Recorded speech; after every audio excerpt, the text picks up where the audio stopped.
practice lang. Kumbaga mga kababayan, hindi ito profesional. Hindi ito eksperto. Kumbaga nangarap lang, piling-piling. Nagpapiling-piling mga katibay na kuno announcer. Pero hindi naman. Yung kumbaga mga katibay nangarap pero hindi naman nakapag-aral. Aba, maraming salamat na lang Maraming salamat. Pakaway naman po pala sa YouTube. Dahil kung saan na kahit na papaano ay napagbigyan din kami yung mga piling-piling. Hindi man lang ako isa. Marami kami Marami kaming nangarap ng gising na mga kapatid. Na kung saan matutupad sana ang mga pangarap namin bago naman kami kunin dito sa mundong ibabaw. Kaya hiniling po namin na pakisuporta naman po.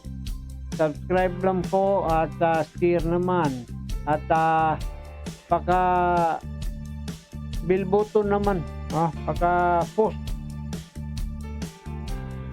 para sa sunod na video magkita-kita pa rin tayo.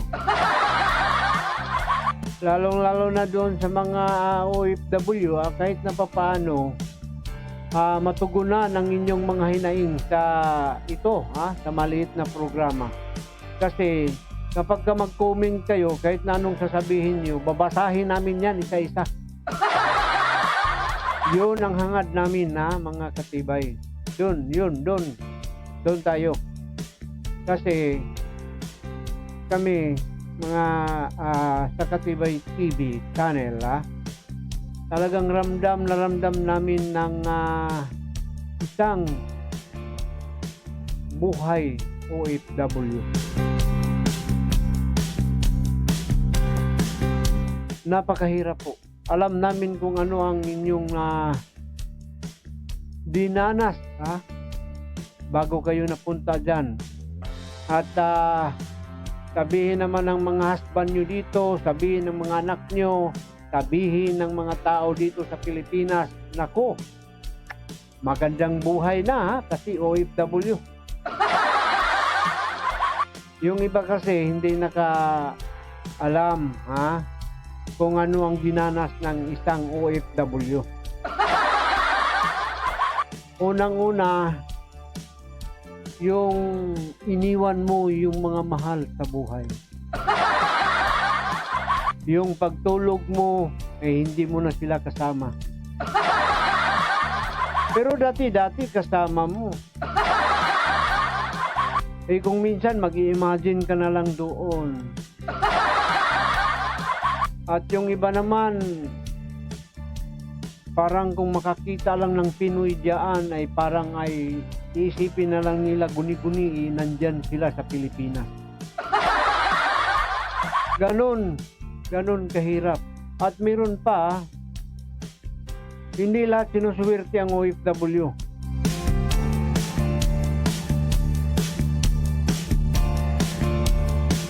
Merong iba dyan, nako, yung amo napakasungit.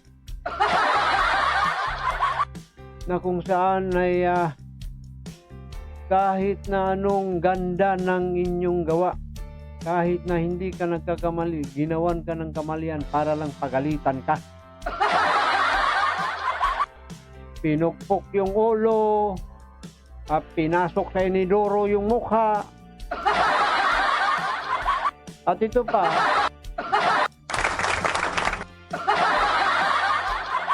talaga namang nagpa-practice pa kahit na anong pinipindot. Oh my God, ano ba yan? Pero okay na rin mga katibay, para na rin sa kalaman. Bago kasi itong bili ko yung live sound card. Pinag-iipunan talaga mga katibay, kahit na walang ulam muna yung pamilya, mabili lang ito. para naman mapaganda, pero pasensyahan nyo na yung pasensyahan nyo na yung kamera natin. Parang naloko tayo ng seller. Kasi nung dinimo ang linaw, ha? Yung sa drawing, ang linaw. Talaga naman napakaganda. Tapos nung pagkadating dito, excited na ako, tinisting ko, nako. Hindi pa maintindihan yung mukha ng MC. Mas lalo na dahil sa malabong kamera.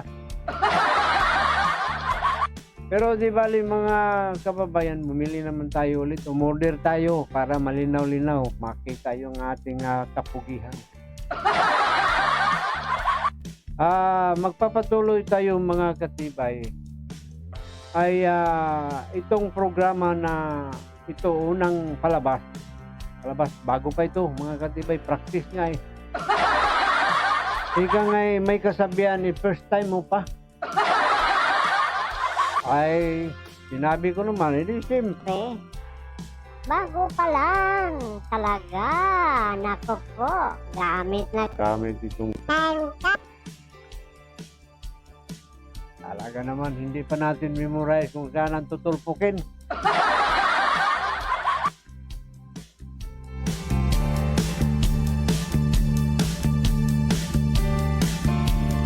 Saka itong mikropono, mga katibay, yung BM800, yung sikat ngayon, ito na ito. Talagang pinag-ipunan nga kahit walang ulam yung pamilya. Pero sige, at least natutupad. Pero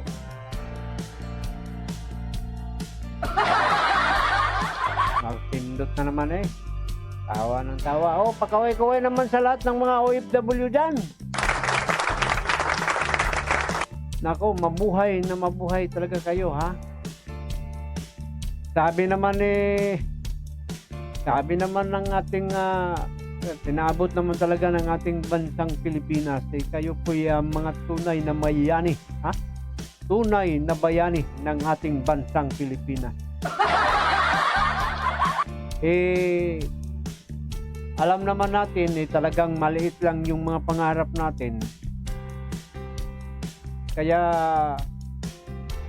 kahit na anong hirap na dinanas natin doon sa mga banyaga at sa ibang-ibang mga dyan sa labas ng bansa, ay talagang tiniis natin para lang sana mabigyan ng magandang buhay ang ating mga anak.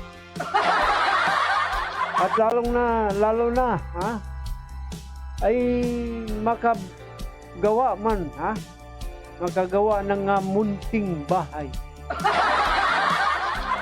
Yun lang.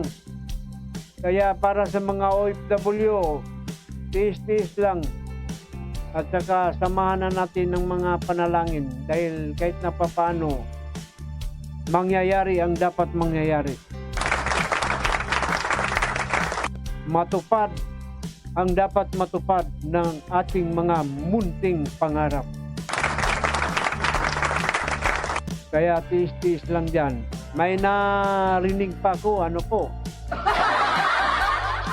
yung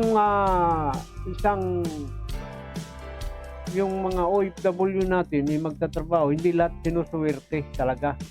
Mayroong mga amo na yung sinasabing mga silosa. Nangyari, humihingi yung amo, isang experience ng isang OFW na talagang parang hindi raw siya nakapunta ng impyerno, pero alam na niya yung narating niya doon as OFW, talagang impyerno na. Ang nangyari mga kapatid, ito nanghingi yung husband, yung pinagtatrabahoan niya doon sa Saudi, nanghihingi ng tubig. Ngayon, binigyan ni OFW. nung pagkabigay, abay kunti lang pala ang nainom ng kunti lang ang nainom ng husband. Ngayon, binalik yung tubig na kunti lang ang nakuha, binalik doon sa OFW. Kasi yung OFW kasi natin mga kababayan, ang karamihan talaga katulong doon. Pero di bali na lang, yun na nga eh. Di bali na lang bilang isang katulong, marangal naman din na trabaho, at saka inahabol yung sahod kasi mas malaki doon kaysa dito sa Pilipinas. Yung katulong doon dito sa Pilipinas ano ka na nasa second level ka na ng opisina doon sa ating mga departamento sa ating Pilipinas. Kaya nagtiis-tiis na lang yung iba. Nung binalik na yung baso na may laman pa na tubig kasi kunti lang na inom yung husband, naku, disgrasya nakita ng asawa. Ang nalagay sa utak ng asawa, imbis na yung katulong ang magsilbi doon sa husband, ay yung husband na yung nagsisilbi doon sa katulong. Iniisip na yung katulong binigyan ng tubig ng kanyang husband. Oh my God. Kaya doon nagsisimula ang kalbaryo ng isang OFW. Kung ano-ano na lang, pinagsabihan, nagpapakita ka ng motibo sa aking asawa.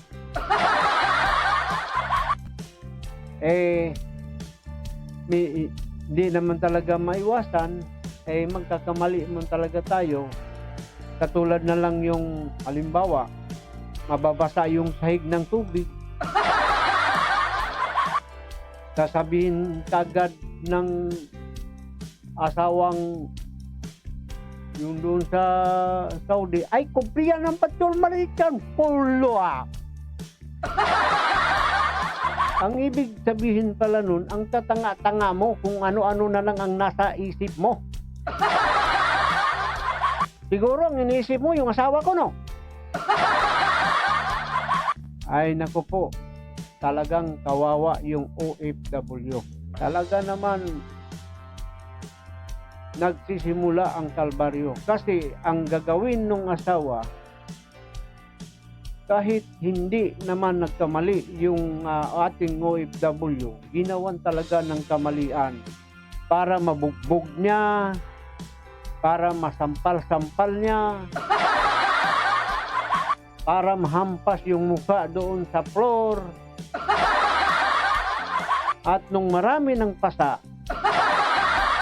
yun ang pinaka-sacred talaga. Yun ang pinakatindi, mga katibay.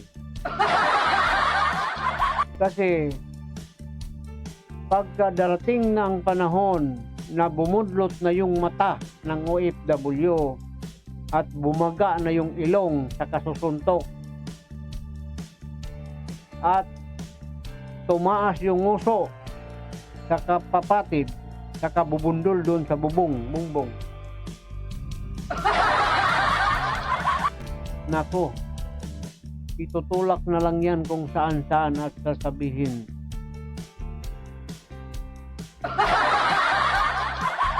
anong sasabihin? Nagwala. Dahil iniisip yung mga mahal sa buhay sa Pilipinas. Kaya yung buti na lang, maraming nangyayari sa mga OFW natin. Buti na lang, buti na lang madiskarte talaga ang Pinoy. Merong iba dyan. Kasi kung nako, napindot na naman. Kasi mga katibay, kung talagang hindi ka na nagustuhan, ha? Lalo-lalo na yung talagang nagsisilos na sa inyo yung asawa, talagang wala nang magandang buhay mo dyan. Kaya kung hanggat maaga sana, kung pwede lang, lilipad ka na, alis ka na, babalik ka na ng Pilipinas. Kasi talagang buhay mo ang nakataya talaga yung pagkaganyan. Wala na magandang buhay dyan. Gawan-gawan ka talaga ng kasalanan na kung ano, hanggat ka wala ka na. Buti na lang yung iba natin mga Pilipina ay madiskarte. Kasi kung magsisimula na yung kalbaryo mo mga katibay, kukunin na sa inyo yung cellphone. Wala ka ng cellphone. Kaya hindi ka na makakontak. Hindi ko lang alam kung sinusuwerte yung ating OFW. Nakakita ng cellphone. Talaga namang kumilos yung utak para kung papaano. Tapos yun, magbibidyo-video na. Tapos nang hingi na ng tulong po.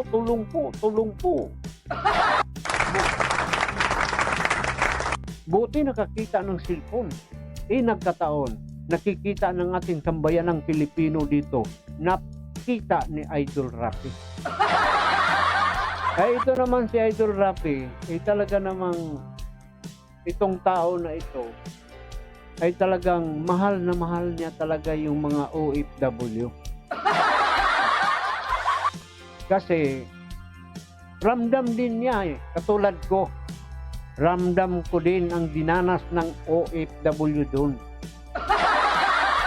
May palibasa yung iba hindi nakaranas. Kaya pagkaalam na OFW, naku, mayaman yan, mapira yan. Walang problema na yan. Pagdating dito, yung dumaan itong isang pandemya walang pira lahat ng mga OFW. Pinagbigyan ng ating gobyerno na mga ayuda at saka lalo-lalo na sa financial.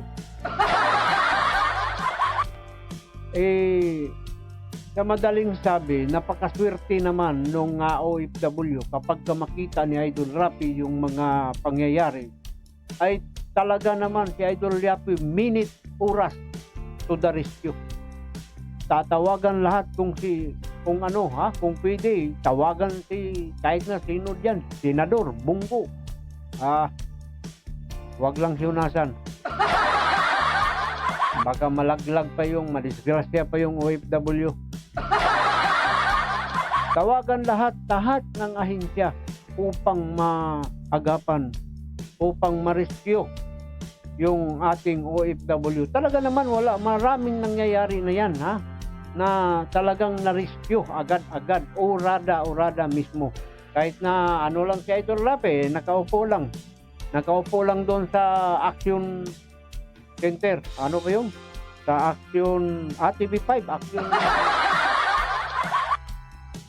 Nakaupo lang. Tawagan yung embahada, tawagan yung kung talaga namang pahirap pa tawagan yung para doon ay talaga namang dapat na tawagan mga yung senador, yung lahat. Katulad nung nangyayari na si Senator Bongo yung natawagan ni Idol Rafi, ay talagang na-restore, natulungan talaga, napauwi. Imagine mo, binasura na sila doon dahil nagkasakit na ng COVID. Tinapon na lang doon sa isang pinaghintay na lang, tiningnan na lang kung kailan mamamatay para sunugin. Wala na talaga. Inabando na sila. Buti nakadiskarte, yun nga ang sabi ko, yung Pinoy madiskarte talaga. Buti nakakita ng cellphone nagbibidyo-video. Ay nakita ngayon ni Idol, at saka yung ating mga sambayan ng Pilipino. Nagba-viral yun. Na-rescue. Kaya advice ko yun, talaga namang ito, matino na advice, hindi ito haka-haka lang. Bago kayo mag-abroad, kasama na si passport yan pagkuha nyo ng passport, yun naman talaga magkuha tayo ng passport, kasama na yung number na Idol Rapi sa Action 5. Kasama nyo na. Huwag nyong isulat, huwag nyong ipunbok sa cellphone. Talagang isang gabi, ilagay nyo sa utak nyo, i-memorize nyo. Kasi pagdating doon, kunin yung cellphone. Tapos, tingin-tingin yung asawa, na amo. Anong nakasulat dyan? Ay kukunin pa. Pero kung ipasok mo sa utak mo yung cellphone, ay naku po, napakaganda. Kahit na anong mangyari, tawag agad, action kagad si Idol Rapi. Kaya talaga naman, ibaling natin muna yung usapan, Ibaling natin yung usapan na sa OFW. Talaga naman, marami na talaga nangyayari sa ating bansa. Pero naresolba dahil kay Idol Rapi. Idol ko yun.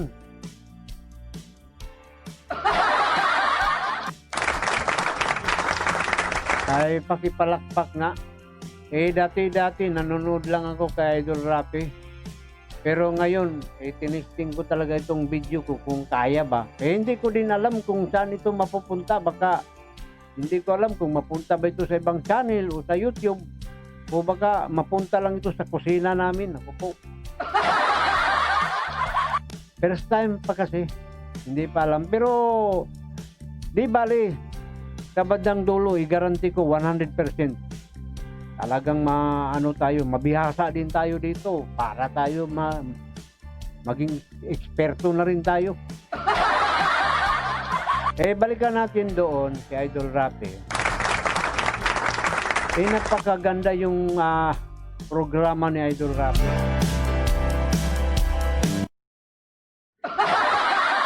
Ba't mamatay? Ay, tapos na. Naku po, nakakahiya ito.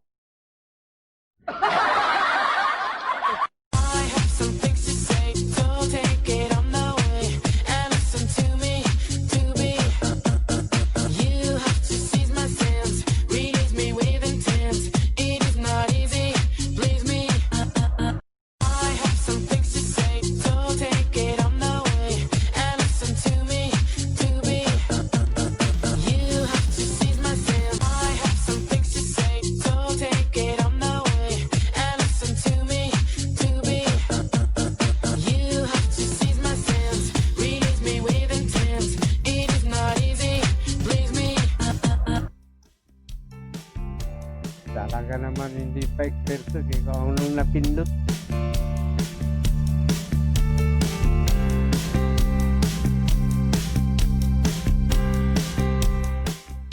Mga katibay, para na rin sa kalaman ng lahat, nakikita ko kasi yung programa ni Idol Rapi, dagdagan pa ng 1 taon mula ngayon, lahat ng pulis matitino na. Kasi alam nyo, dati yung mga pulis ay talagang matitino. Pagka andun yung kanilang mga opisyal, talagang pag anong sabi ng opisyal, magpakabait kayo, ay talagang mabait. Pero habang tumatagal, nakikita ng mga pulis, yung mga maliliit na pulis, nakikita nila na yung kanilang opisyal, ayun ang nagpasimuno ng katarantaduhan. Kaya doon sa bandang dulo ay hindi na, yung ibang pulis hindi na nagrespeto sa mga opisyal. Yung respeto, kunwari na lang, pinakita na lang nila. Pero pagpunta doon kay Idol Rafi, naku, nangingisaw, parang sisiw na nababasa ng tubig. Talaga naman. Yung iba, sinasabi, tingnan natin kung anong magagawa diyon si Rafi. Pero alam niyo ba, nalaman, naku, nakulong na. Kaya nakita nung iba, ay, delikado pala ito eh. Kaya kung ano na lang ang pinagagawa sana ng mga pulis, ay hindi na. At saka, ngayon pagka malaman ng mga pulis na lahat ng tao, pagka masagasaan nila ay talagang magrereklamo doon kan idol, ay ang gagawin nila ay talagang magpakabait na lahat ng pulis sa Pilipinas. Dahil sa kanilang opisyal? No. Dahil ka idol, takot sila. O sige, try eh. Isang tawag lang. Halimbawa, ay Cotabato ang sa pulis Cotabato. Yung mga maliliit na pulis sa Cotabato hindi na nagrespeto ng kanilang opisyal dahil alam nila na yung opisyal nila yun ang pasimuno ng mga kabalastugan ng mga gawain. Kaya hindi na sila rumispeto eh. Yung iba talaga mag-aabuso na. Pero pagka nalaman nila na itong tao na ito ay talagang lahat na lang kahit na kunti magrereklamo kang idol. Naku, magpakabait yan, parang aso na gumanong-ganon yung buntot. Tapos imbis na yung baril ilalantad pa doon sa harap ay pagmamayabang na may baril, ay parang aso na gumanong-ganon yung buntot, yung baril pinasok na lang dito sa puwit. Yun talaga mangyayari. Kaya sa tingin ko, dagdag pa 1 taon mula ngayon. Buong pulis sa Kamaynilaan sa ating bansang Pilipinas ay talagang matino na. Oo nga eh. Kasi nakikita naman nila si Idol Rafi maprinsipyo na tao. Tata, hindi pwede na babayaran ng ilang milyon para huwag kalimutan na lang yung lahat.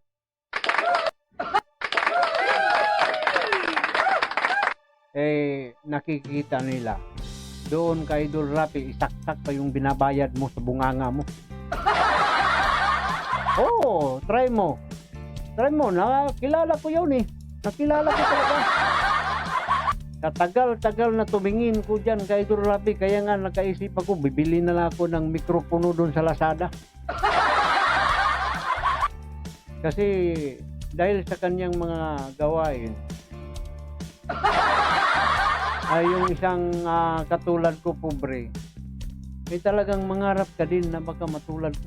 Oh my God. Hindi. Ay kaya bumili ako ng sound card na ito naman eh, pinapraktisan natin ng pindot eh, hindi natin tawa ng tawa din eh. At yung mga asawa, yung husband na yung mga husband na tumawid, yung palaging tumawid, para tumawid sa ibang ilog.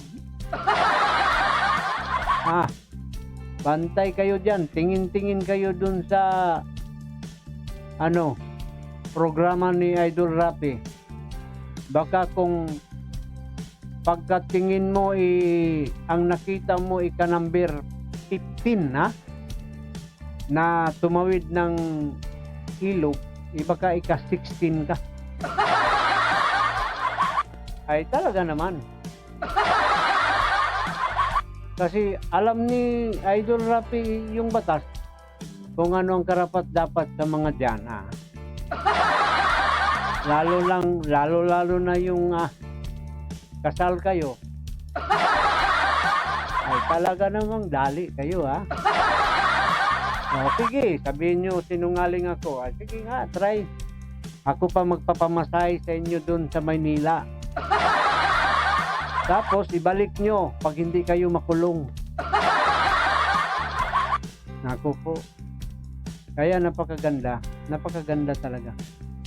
Kaya kung bakit maraming sumusuporta kay Idol Rapi, ay minsan naman dahil sa kadami-dami naman ng sumusuporta, ay ginamit din yung pangalan niya sa kasamaan. Nakikita kasi yung mga tao takot pagka sinabi mo pinsan ako ni Idol Rapi, kamag-anak ako ni Rapi.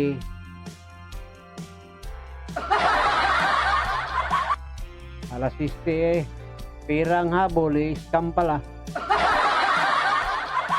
Pero pagka malaman ni Idol yung ginagawa mo,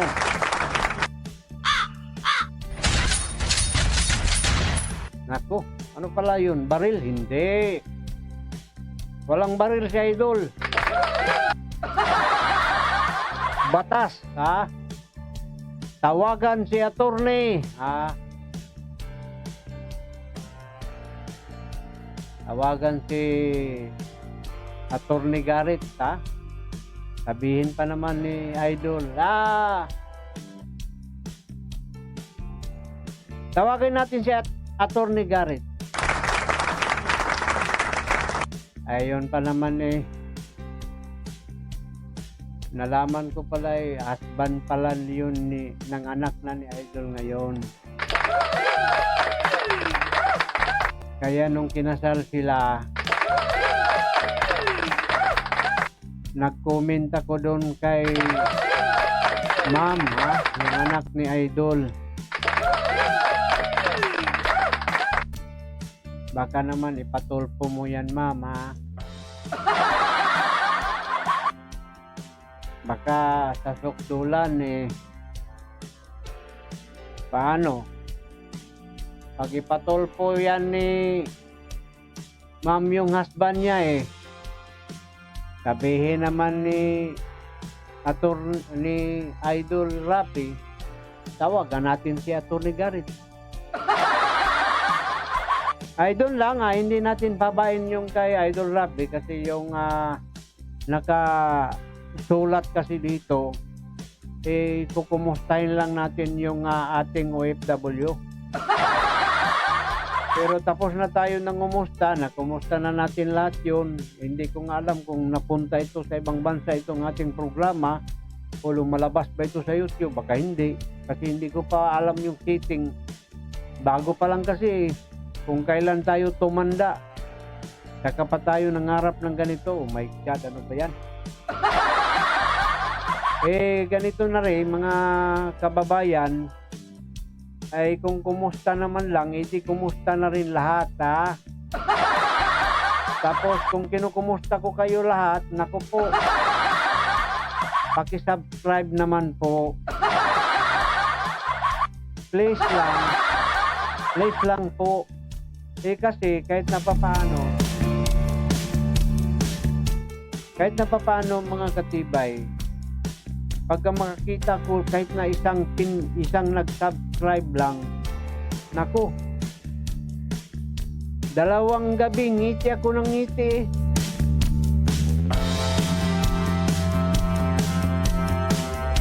Talagang masaya ako. Masaya talaga. At saka kung susuportahan nyo ako, hindi natin alam baka mas lalo tayo tumino, Baka mas lalo tayo marunong, Baka maging eksperto tayo. Kaya please naman, subscribe tapos bell button, para sa sunod natin na video, magkita-kita tayo. At yung comments ninyo ay ipra-promise ko isa-isahin ko pagbabasa. Kahit na papaano sa ganitong napakaliit na programa, mapabot ang inyong mga hinaing doon sa inyong mga mahal sa buhay dito sa bansang Pilipinas.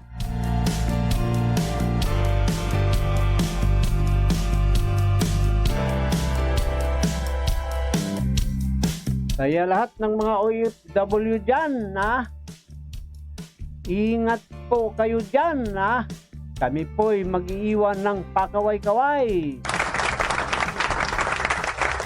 At maraming salamat po, susuportahan niyo po ang ating programa, please naman. Kasi baka hindi natin alam. Minsan kasi sa buhay natin, kapag tinatry natin, doon tayo sinusuwerte. At doon mo malaman na doon ka pala, Pero mag-ingat-ingat rin tayo. Kasi yung mga balak mo sa buhay, kapag tinatry mo, yun ang katapusan mo na.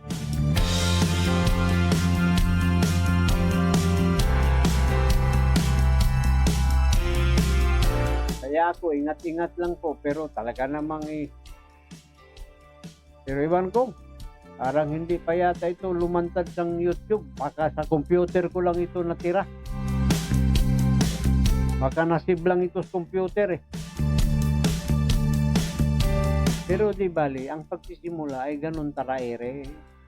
Talaga naman, pagsisimula ay walang-wala talaga. Pero sa bandang dulo, luging-lugi nga Sa bandang dulo, kahit na papaano, makikita mo din yung yung mga pagsisikap mo.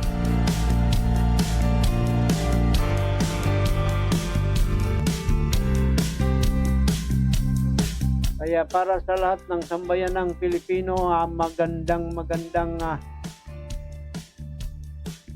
ano ba ilagay dito? Gabi. Gabi sa Pilipinas, doon sa ibang bansa, hindi ko alam kung anong oras yan. Kayo na lang maglagay ng oras. Kasi hindi ko alam kung ano kayo dyan. Pero dito, gabi. Sa susunod naman, magkita-kita tayo mga katibay. Maraming salamat po. Kahit na isa lang sana ang magsasubscribe, ay naku po, masaya na ako.